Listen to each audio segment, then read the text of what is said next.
Dar hədisi. İndi isə gəlin Şiə kitablarında Əlinin imaməti üçün gətirilən ən məşhur, ən təməl dəlillərin başında gələn bir hadisəyə, dar hədisinə nəzər salaq. Bu hadisə uca Allahın ən yaxın qohumlarını qorxudub həbərdar et ayəsi ilə birbaşa əlaqələndirilir. Məşhur tarixçi Ət-Tabəri öz tarix kitabında birbaşa Əli bin Əbi Talibin dilindən bu hadisəni belə nəql edir. Bu ayə Allahın elçisinə nazil olduqda, o məni çağırdı və dedi: Ey Əli, Allah mənə ən yaxın qohumlarımı xəbərdar etməyə əmr etdi. Bu mənim ürəyimi sıxdı, çünki bilirəm ki, onları bu məsələ ilə üzləşdirsəm, onlardan xoşuma gəlməyəcək bir münasibət görəcəm. Mən sustum. Sonra Cibril gəlib dedi: Ey Muhammed, əgər sənə əmr olunanı etməsən, Rəbbin sənə əzab verəcək.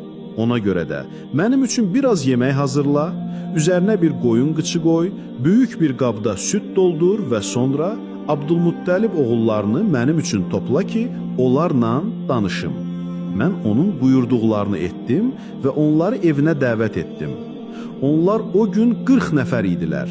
Aralarında əmiləri Əbu Talib, Həmzə, Abbas, Əbu Ləhəb də var idi. Yeməyi getirdim. Allahın elçisi ətdən bir parça götürdü. Onu dişləri ilə parçaladı, qabların kənarına qoydu və dedi: Allahın adı ilə götürün. Onlar doyana qədər yedilər. Allaha and olsun ki, onlardan təkcə bir nəfər mənim hamısı üçün gətirdiyim yeməyi tək başına yeyib qurtara bilərdi. Sonra içəcək istədi. Mən o böyük süd qabını gətirdim. Ondan da doyana qədər içdilər. Allaha and olsun ki, onlardan biri belə o qədər südü tək içib qurtarardı. Allahın elçisi onlarla danışmağa başlamağa istəyəndə Əbu Ləhəb onu qabaqlayıb dedi: Dostunuz sizi yaman sehirlədi. Bunun üzərinə hamı dağışaşdı və Peyğəmbər onlarla danışa bilmədi. Ertəsi gün Peyğəmbər yenə dedi: Ey Əli, dünənki kimi yeməyi hazırla və onları yenidən yanıma topla. Mən də etdim. Yeni doyana qədər yeyib içdilər. Sonra Allahın elçisi danışmağa başlayıb dedi: Ey Abdülmuttəlib oğulları, Allaha and olsun ki, mən ərəblər arasında sizə gətirdiyimdən daha xeyirli bir şeyi öz qövmünə gətirmiş bir gənc tanımıram. Mən sizə dünya və axirətin ən xeyirlisini gətirmişəm. Allah mənə sizi ona dəvət etməyə əmr etdi. İndi deyin görüm, sizdən kim bu işdə mənim qardaşım Vəsim və sizin aranızdakı xəlifəm olmaqla mənə vəzir olmağa razıdır? Onlar hamısı sustu. Mən isə içlərində yaşı ən kiçik, gözü ən zılıq, qarnı ən böyük, ayaqları ən nazik olduğum halda dedim: Mən ey Allahın Peyğəmbəri, mən sənin bu işdə vəzirin olaram. Peyğəmbər boynumdan tutub dedi: Bu mənim qardaşım Vəsim və sizin aranızdakı xəlifəmdir. Ona görə də onu eşidib itaət edin. Oradakılar isə gülərək və Əbu Talibə istehza ilə sənə öz oğlunu eşidib itaət etməyə əmr etdi deyərək ayağa qalxıb getdilər. Bu Ət-Tabərinin nəql etdiyi rəvayətdir və bu rəvayət isnad baxımından tamamilə uydurmadır. Sənədindəki ravilərdən biri olan Əbu Məryəm Əl-Ənsari böyük hədis alimləri tərəfindən rafizi və yalancı adlandırılıb. Əli bin Əl-Mədini onun haqqında hədis uydurardı deyir. Hələ bu bir yana, Ət-Tabərinin öz üstadı İbn Hümeyd Əl-Razi də yalan danışmaqda ittiham olunub. Hətta Şiyə alimi Əl-Xoyi belə onun etibarlı olmadığını qeyd edir. Silsilə zəif və yalancı ravilərlə doludur. Buna baxmayaraq, bu hədis İmami Şiyələrində xüsusi bir əhəmiyyətə sahibdir. Cəfər Əs-Subhaninin dediyi kimi, güya Peyğəmbərimiz imamət fikrinin ilk toxumunu məhz bu dar hədisində atmışdı.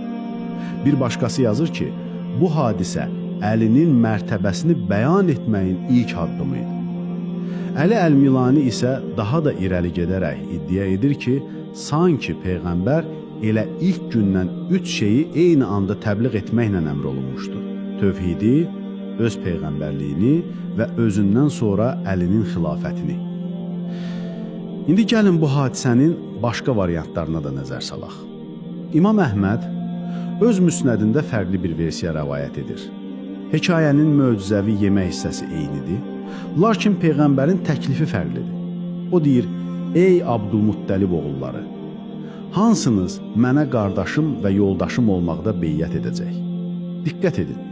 Burada nə vasi, nə də xəlifə sözü var. Sadəcə qardaşım və yoldaşım. Əli ayağa qalxır, peyğəmbər 3 dəfə ona deyir ki, otur və 3-cü dəfədə onun əlindən vurur. Vəssalam. Hekayə burada bitir. İbn Əbi Hətimin rəvayətində isə təklif yenə dəyişir. Sizdən kim mənim adımdan borclarımı ödəyər və ailəmin içində mənim xəlifəm olar? Diqqət edin, bu dəfə vasi yoxdur, amma xəlifə var. Lakin məna tamamilə fərqlidir. Ailəmin içində xəlifəm olmaq başqa şeydir. Bütün ümmətin üzərində xəlifə olmaq başqa şeydir. İbn Sədin At-Tabaqat kitabındakı versiyada isə təklif bir daha dəyişir. Kim mənim bu işimdə mənə yardım edər və dəvətimə cavab verər, mənim qardaşım və cənnətdə yoldaşım olar. Bu dəfə nə vasi, nə xəlifə, nə də borclarımı ödəyən var. Tamamilə fərqli bir təklif. Və bu rəvayətlərin hamısı Əli bin Əbi Talibdən özündən gəlir və sənədləri ya uydurmadır, ya da çox zəifdir. İbn Əsakir isə hekayəni bu dəfə Peyğəmbərin azadlıq xöləsi Əbu Rafiddən nəql edir. Bu versiyada isə hekayə tamamilə fantastik bir hal alır. Güya Peyğəmbər deyir ki, Allah hər Peyğəmbər üçün öz ailəsindən bir qardaş, vəzir, varis, vasi və xəlifə seçib. Sonra da bütün bu vəzifələri öz qohumlarına təklif edir. Hekayə bundan da bitmir. İkinci bir rəvayətdə isə güya xəlifə olandan sonra Əbu Bəkir Abbasa yaxınlaşıb and içdirərək soruşur: "Doğrudurmu ki, Peyğəmbər belə-belə demişdi və yalnız Əli qalxmışdı?" Abbas da cavabında deyir ki, "Bəli, bilirəm. Sanki bir teatr səhnəsidir." Və təbii ki, bu rəvayətlərində hər iki sənədi etibarsız, məchul və ittiham olunmuş ravilərlə doludur. Nəhayət hadisəni bir də sahabə Əl-Bəra bin Azibdən rəvayət edirlər. Bu versiyada təklif yenə fərqlidir. Kim mənimlə qardaş olacaq, kim mənə kömək edəcək, kim mənim vəliyim, vəsiyyim, məndən sonra ailəmdə xəlifəm və borclarımı ödəyən olacaq. Və Əl-Bələzürinin nəql etdiyi bir başqa rəvayətdə isə bu əlavələrin heç biri yoxdur. Peyğəmbər sadəcə olaraq öz qohumlarını toplayır, onlara İslamı təbliğ edir, ölüm və qiyamət haqqında xəbərdarlıq edir, Əbu Talib də ona dəstəyin ifadə edir, Əbu Ləhəb də qarşı çıxır. Bu qədər. Beləliklə, dar hədisi və onun bu qədər fərqli, bir-birinə zid variantları, bütün bunlar göstərir ki, bu rəvayət nə isnad baxımından, nə də mətn baxımından etibarlı bir dəlil ola bilməz. Gəlin, indi də mətnin özündəki problemlərə daha dərindən baxaq. Hədisdə qarşılaşdığımız ilk problem o məclisdə 40 nəfər Abdülmuttalib oğlunun olması iddiasıdır. Bu, tarixi reallıqla nə dərəcədə uyğundur? Biraz araşdırdıqda görürük ki, Abdülmuttalibin oğullarının əksəriyyəti o dövrdə artıq vəfat etmişdi. Sağ qalan cəmi 4 əmsi var idi: Həmzə, Abbas, Əbu Talib və Əbu Ləhəb. Onların evladlarını da saysaq, Əbu Talibin 4 oğlu, Abbasın hicrətdən əvvəl cəmi 3 kiçik oğlu, Həmzənin Məkkədə heç bir oğlu, Harisin bir neçə oğlu, Əbu Ləhəbin 3 oğlu. Bütün bunları bir yerə toplasaq, heç 20 nəfər belə etmir. Bəs o 40 nəfər haradan çıxdı? Üstəlik, rəvayətlərdə Peyğəmbərin əhl-i beyti haqqında çox xoşa gəlməz, hətta alçaldıcı təsvirlər var. Bu hədisləri oxuyan hər kəsin zehnində Peyğəmbərin əmiləri və əmioğulları haqlı olaraq acgöz insanlar kimi canlanır. Bir insanın bir farax, yəni təxminən 8 litr südü bir nəfəsə içməsi onsuz da bir mübaliğədir. Amma Əlinin dilindən onların yemək yeyərkən əllərindən başqa bir şey görmədim deməsi, yəni o qədər acgözlü ilə yeyirdilər ki, əlləri bütün süfrəni örtmüşdü.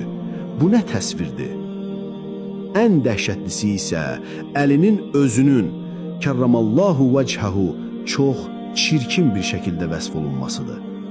o gün təxminən 13 yaşı olan bir yeniyetmələ, gözü zılıqlı, yekə qarın və nazik ayaqlı olduğunu təsəvvür etmək, bu nə deməkdir? Yeniyetmələrdə böyük qarın onsuz da anormal bir haldır. Necə olur ki, o boyda kişilərin qarnı yox, məhz 13 yaşlı uşağın qarnı hamısından böyük idi? İsnadlarının bu qədər zəifliyinə baxmayaraq, bu cür rəvayətləri təsdiqləyən və bununla da əlini sevdiklərini iddia edən şiyələrin halına insan sadəcə təəccüblənir. Bu hədis təkcə Əhl-i Beyti deyil, Peyğəmbərin özünü də çox mənasız və mənfi obrazda təqdim edir. Unutmayaq ki, Peyğəmbərlərin missiyası insanlara tövhidi təbliğ etməkdir və Allah bu missiya üçün öz qövmünün ən ehtiramlı, ən etibarlı, ən yüksək əxlaqlı insanlarını seçir. Belə bir şəxsin sağlam düşüncəyə, ciddiyyətə zid bir təkliflə öz qövmünün qarşısına çıxması risalətin hikməti ilə heç bir şəkildə uyğun gəlmir. Bir anlıq dayanıb düşünək. Abdülmuttalib oğulları hələ tövhidi və peyğəmbərliyi qəbul etmədikləri bir halda onlara necə xilafət məqamına itaət təklif edilə bilər? Sənin peyğəmbərliyini qəbul etməyən bir qövmə, onların uşaqlarından birinə 13 yaşlı bir yeniyetməyə itaət etməyi əmr etmək, peyğəmbərin öz ehtiramına zərər gətirmirmi? Bu dəvəti zəiflətmirmi? Bunun arxasında hansı hikmət ola bilər ki? Həddi buluğa çatmamış bir uşağı qövmün ağsaqqallarının üzərinə xəlifə təyin etmək və onların da bunu qəbul edəcəyini gözləmək necə hikmətli bir addım sayıla bilər? Təsadüfi deyil ki, rəvayətin özündə də əmiləri balaca bir uşağın Əbu Talib kimi bir ağsaqqalın üzərinə əmir təyin olunmasına gülürdülər. Ərəblərdə şərəfləri ilə tanınan bu insanlar Mühəmmədin peyğəmbər olduğunu qəbul etmədikləri halda onlara kiçik bir uşağın imamlığını qəbul etməyi necə əmr etmək olar? Bu tamamilə ağla sığmazdı. İndi isə gələk bu hədisin ən böyük probleminə. Bu hədis təkcə tarixi reallıqla və sağlam məntiqlə deyil, elə İmamiyyə şiələrinin öz təməl inancları ilə də bir çox baxımdan ziddiyyət təşkil edir. Əgər hədis səhihdirsə, bu o deməkdir ki, Peyğəmbər öz vəziri, vasisi və xəlifəsi olmaq işini tək bir nəfərə deyil, oradakıların hamısına təklif etmişdi. Bunun məntiqi nəticəsi isə budur. Əgər o məclisdə 2 və ya 3 nəfər ayağa qalxıb təklifi qəbul etsəydi, o zaman imamət və vasilik məqamı onların hamısına aid olmalıydı. Bu çox ciddi bir problemdir. Şiə alimləri əlbəttə bu problemə cavab verməyə çalışıblar. Biri deyir ki, Allah və elçisi onsuz da bilirdilər ki, Əlidən başqa heç kim ayağa qalxmayacaq. Güya bu sadəcə bir teatr idi, məqsəd isə hüccəti tamamlamaq idi. Digər isə deyir ki, Peyğəmbər hansınız deyə soruşanda onsuz da məqsədi yalnız bir nəfər idi və ilk cavab verən şəxs bu məqama layiq olacaqdı.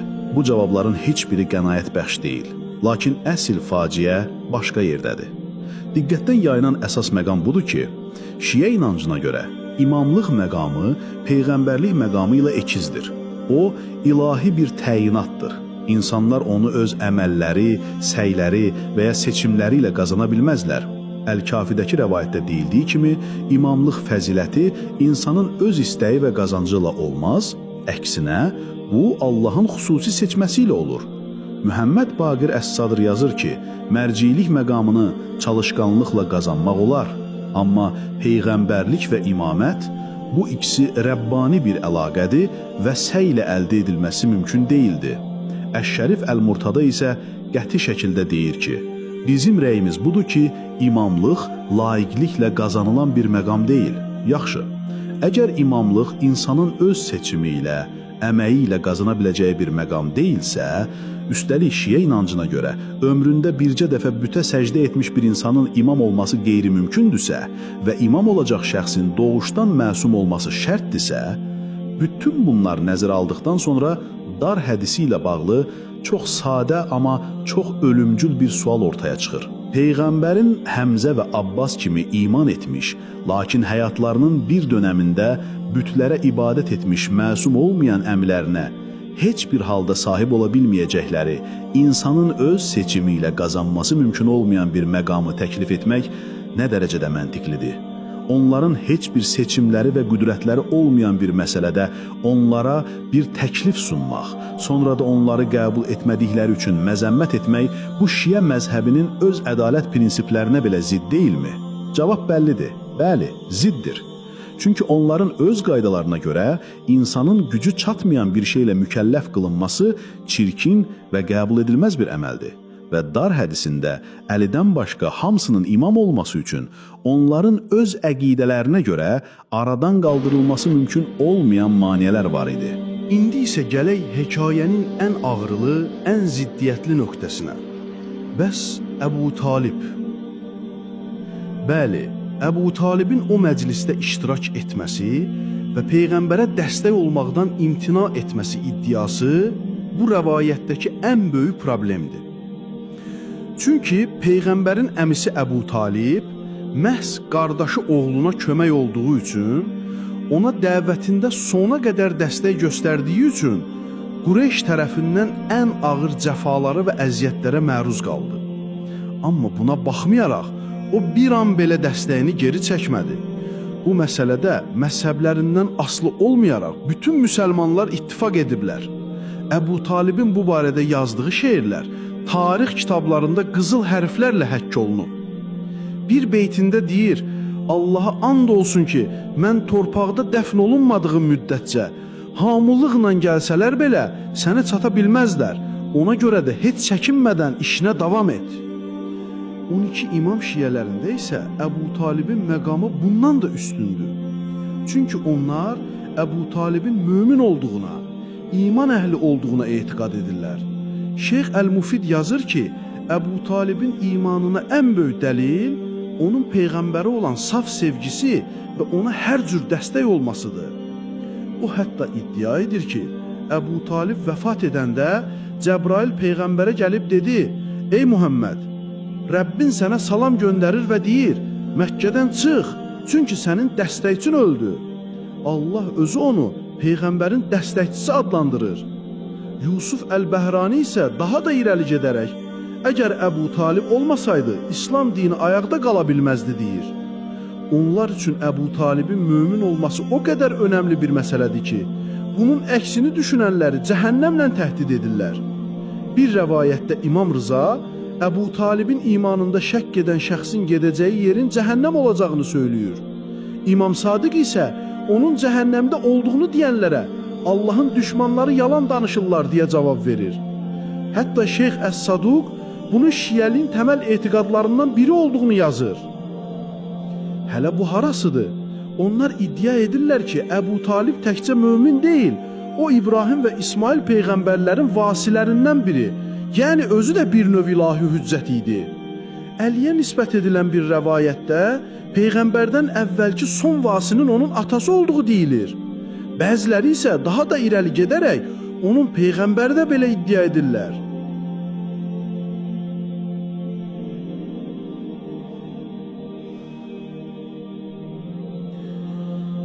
Yaxşı, bütün bunları qeyd etdikdən sonra qarşımızda israrla duran o suala cavab vermək lazımdır. Əgər Əbu Talib belə bir mömin, belə bir dəstəkçi, hətta ilahi bir hüccət idi, nə üçün o məclisdə, o dar hədisində Peyğəmbərin dəvətinə, kömək tələbinə cavab vermədi? Nə üçün sustu? Praktikada Peyğəmbərin ən böyük müdafiəçisi olan bir insan nə üçün nəzəriyyədə, sözdə onu tək qoydu? Nə üçün hələ həddi büluğa çatmamış öz oğluna itaat etməlindən əmr olunaraq digərlərinin gülüş hədəfinə çevrildi? Heç bir ağıl sahibi şübhə etməz ki, İslamın ilk illərində dəvətə göstərilən dəstəkdə Əli İbn Əbi Talib, atası Əbu Talib ilə heç müqayisə belə oluna bilməzdi. Bütün bunlara baxmayaraq, necə olur ki, Peyğəmbərin ən böyük köməkçisi məqamı ona yox, həddi büluğa çatmamış bir uşağa verilir? Bütün bunlar tək bir şeyə dəlalət edir ki, dar hədisində bizə təqdim olunan o məzmun və o hekayə tarixi həqiqət deyil, müəyyən məqsədlərə xidmət etmək üçün sonradan uydurulmuş mətnlərdir. Bu dəlilin zəifliyini görən Şeyxülislam İbn Teymiyyə ona qarşı bir neçə sarsıdıcı arqument irəli sürür. O deyir, 6. peyğəmbərin güya kim mənə cavab verərsə, mənim qardaşım, vəzirim, vasiyim və xəlifəm olacaq deməsi ona atılmış bir iftiradır. Çünki şəhadət kəlməsini demək və bu işdə kömək etmək heç bir halda insanı xəlifə etməz. Əgər belə olsaydı, bütün möminlər, canlarını, mallarını bu din uğrunda qurban verən, vətənlərini tərk edən o səhabələr hamısı xəlifə olmalıydılar. Amma olmadılar. 7. Həmzə, Cafər və Ubeydə kimi şəxslər də elə ilk gündən bu çağırışa cavab vermiş ilk müsəlmanlardan olmuşdular. Bəs niyə onlara heç bir şey təklif edilmədi? Bu çox güclü arqument qarşısında Şiə alimi Cafər əl-Murtada əl-Amili çox qəribə bir cavab verir. O deyir ki, Həmzənin o məclisdə olması yalnız o, İslamı əvvəlcədən qəbul etmiş olsaydı problem yaradardı. Amma biz bilirik ki, Həmzə İslam dəvəti aşkarda başladıqdan sonra müsəlman olub. Yaxşı, o zaman Cəfər əl-Murtadadan soruşmaq lazımdır. Həmzə problemini onun İslamı qəbul etmə tarixini gecikdirməklə bir təhər həll etdiniz. Bəs Əbu Talib problemini necə həll edəcəksiniz? Axı sizin öz iddianıza görə o təkcə müsəlman deyil, hətta peyğəmbərlikdən əvvəl də mömin idi. Cəfər əl-Murtada bu problemi həll etmək üçün daha da ağlasığmaz bir izah verir. Deyir ki, Həmzə də, Əbu Talib də çox yaşlı idilər və güya onlar öz-özlərinə düşünürdülər ki, Peyğəmbərdən sonra sağ qalmayacaqlar, buna görə də onun xəlifəsi olmaq təklifinə cavab verməyin bir mənası yoxdur. Görəsən, Cəfər əl-Murtada o məclisdə, o insanların ürəyindən keçənləri bilmək üçün hansı biriklərdən, hansı vasitələrdən bəhrələnib? Bu cavabın gülünc tərəfi odur ki, o məclisdəki bütün əmilər onsuz da Peyğəmbərdən yaşca böyük idilər. Bu məntiqlə Peyğəmbərin onlara etdiyi təklif başdan başa mənasız və hikmətsiz bir hərəkət olub. Çünki onsuz da hamı bilirdi ki, onlar Peyğəmbərdən sonra yaşamayacaqlar. Cəfər əl-Murtadanın bu cavabı fərqində olmadan Peyğəmbəri hikmətsiz bir iş görməkdə ittiham edir. Bütün bu absurd nəticələr tək bir şeyi göstərir. Bu rəvayəti uyduranlar sonradan ortaya çıxacaq bu qədər ziddiyyəti, bu qədər məntiqsizliyi heç düşünməyiblər. Və nəhayət, bu rəvayətin ən qəribə, ən şikəst tərəflərindən biri də imamət məqamı ilə bağlıdır. Əgər dar hədisi səhihdirsə, bu, belə bir nəticəyə gətirib çıxarır ki, Əli ibn Əbi Talibin imamlığını qəbul etmək İslamın elə ilk günündən fərz buyurulmuşdu. Çünki Peyğəmbər güya Əbdülmuttəlib oğullarına Əliyə itaət etməyə əmr etmişdi. Və əgər bu dinin təməl bir rüknudursa, onun təkcə bir neçə nəfərə deyil, bütün ümmətə fərz olması lazım idi. Amma bu, Əl-Kafi kitabında keçən başqa bir rəvayətlə tamamilə ziddiyyət təşkil edir. Həmin rəvayətdə İmam Muhammed əl-Baqir deyir, Peyğəmbər Məkkədə 10 il qaldı. Bu 10 il ərzində kim la ilahə illallah Muhammedun Rasulullah deyib öldüsə, Allah onu bu təsdiqinə görə cənnətinə daxil edəcək. Və bu, təsdiq imanıdır. Bu rəvayətə əsaslanan Şiə alimi Murtada əl-Ənsari özü etiraf edir ki, insanı cəhənnəmdə əbədi qalmaqdan qurtaran imanın həqiqəti sadəcə tövhid və risalət şəhadətidir. Yəni, vilayəti təsdiqləməsə belə, insan mömin sayılır. Ən azından bu hədisdən aydın olur ki, Məkkə dövründə imamət məsələsi hələ fərz edilməmişdi. Bəs əgər fərz edilməmişdisə, o zaman dar hədisində Peyğəmbərin Əlini öz xəlifəsi təyin etməsi necə doğru ola bilər? Üstəlik, Allahın elçisi qəbilələrdən beyyət alanda, onlardan yalnız 2 şəhadət kəlməsini tələb edirdi. Beyyətdə heç vaxt 3-cü bir hissə, yəni Əlinin vilayətini qəbul etmək şərti yox idi. Əksinə, Şiələrin özlərinin nəql etdiyi rəvayətlərə görə bəzi qəbilələr Peyğəmbərə deyirdilər, yalnız o şərtlə sənə beyyət edərik ki, bu iş, yəni xilafət, səndən sonra bizə aid olsun. Peyğəmbər isə onlara nə cavab verirdi? O demirdi ki, bu iş artıq Əliyə verilib.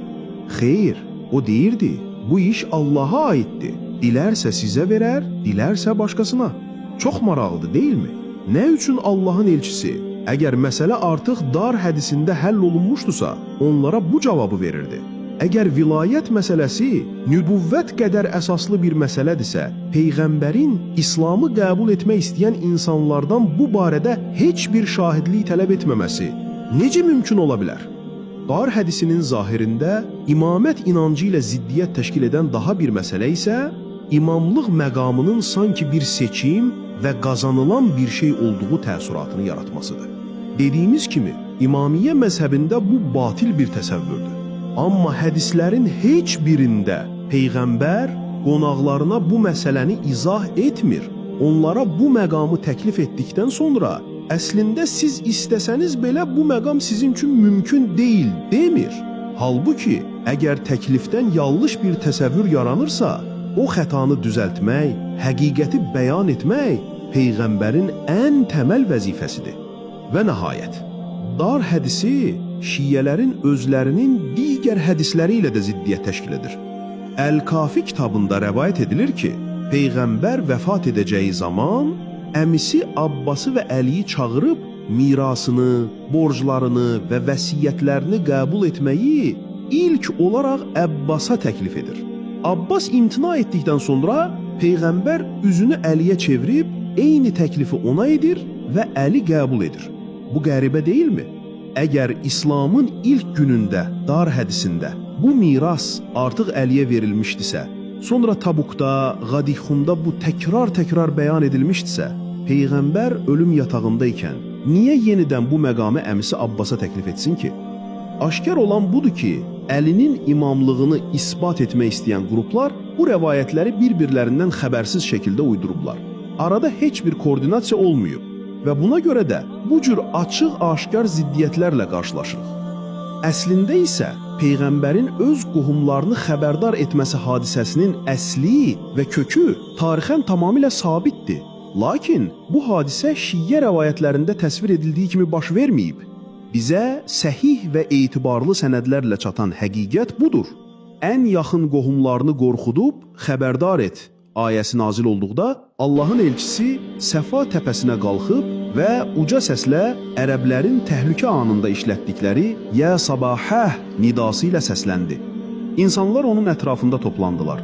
Peyğəmbər dedi: "Ey Əbdülmuttalib oğulları, ey Fihr oğulları, əgər sizə desəm ki, bu dağın arxasında sizə hücum etməyə hazırlaşan atlılar var, mənə inanarsınızmı?" Onlar dedilər: "Bəli." O zaman dedi: "Elə isə bilin ki, mən sizi qarşıda gözləyən şiddətli bir əzabdan öncə xəbərdarlıq edirəm." Bunun üzərinə Əbuləhəb qəzəblə: "Vay olsun sənə, bizi bunun üçünmü yığdın?" dedi. Bir başqa səhih rəvayətdə isə Peyğəmbər qohumlarını tək-tək adları ilə çağıraraq dedi: "Ey Qureyş cəmaatı, özünüzü oddan xilas edin. Ey Kəb bin Lüey övladları, ey Haşim övladları, ey Fatimə binti Muhammed, özünü oddan xilas et. And olsun Allaha. Mən sizin üçün Allah qarşısında heç bir şeyə sahib deyiləm."